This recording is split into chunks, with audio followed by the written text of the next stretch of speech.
से बोलो शिव शंकर भगवान की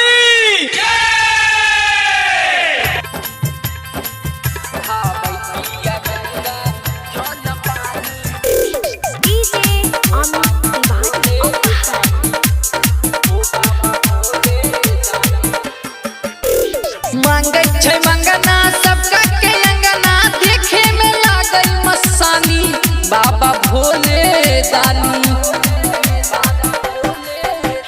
मांगे छै मंगना सबका के अंगना देखे में लागल मस्तानी बाबा भोले दानी हो बाबा भोले दानी।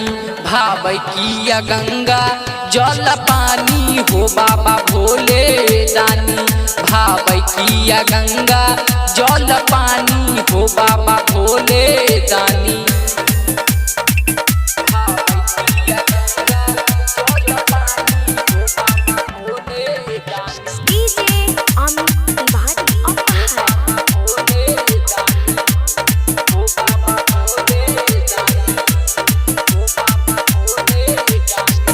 किया नहीं रहै छी भोला घर बन के टोला में कौन माजा मिले तोरा भंगिया के गोला में।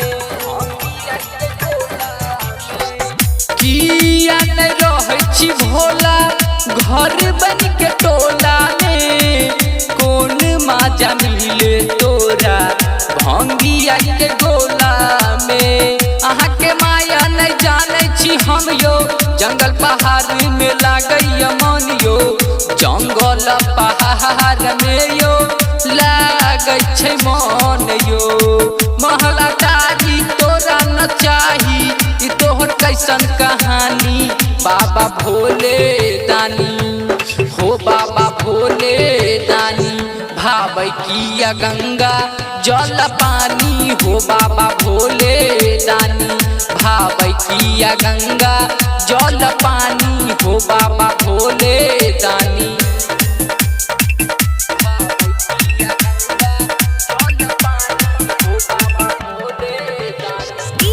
Recording studio Darbhanga.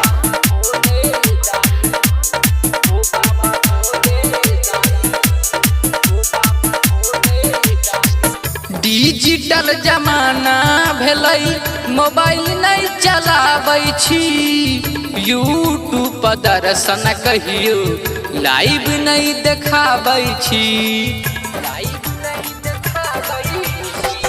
डिजिटल जमाना भेलै मोबाइल नहीं चलाबै छी यूट्यूब पर दर्शन कहियो लाइव नहीं देखाबै छी।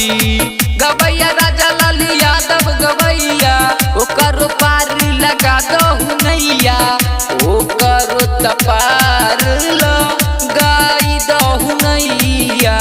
राइटर सावरिया लेके कवरिया डीजे बजाबै तूफानी बाबा भोले दानी हो बाबा भोले दानी। भावै किया गंगा जल पानी हो बाबा भोले दानी। भावै किया गंगा जल पानी हो बाबा भोले दानी। Recording studio